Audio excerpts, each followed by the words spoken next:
You won't believe this, but the first time I saw a micrometer depth gauge, I honestly thought it was some kind of weird, futuristic pen. Seriously.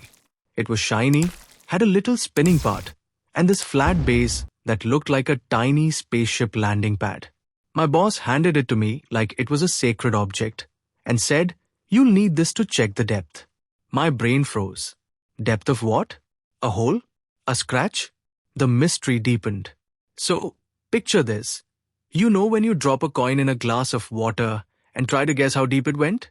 That's kind of the problem a micrometer depth gauge solves. Except instead of guessing, it tells you exactly.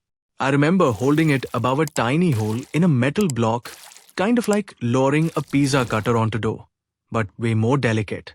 The flat base sat flush on the surface, steady as a table, and this tiny rod poked down into the hole like a curious finger. Then came the fun part.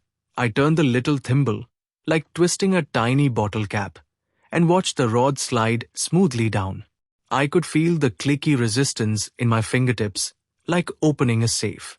When it gently stopped, that was it. The number on the scale told me exactly how deep the hole was. No guessing, no eyeballing, just pure, satisfying precision.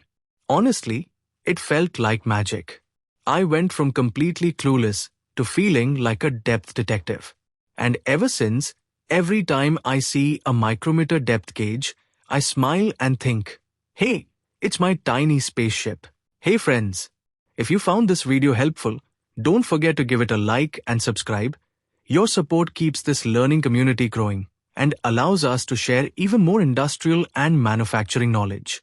And if you enjoyed this simple walkthrough, make sure to check out our previous video on the micrometer outside, where we broke down its operation, proper handling, and common mistakes to avoid, all in the same easy-to-follow style. You might just find a tip that takes your precision to the next level.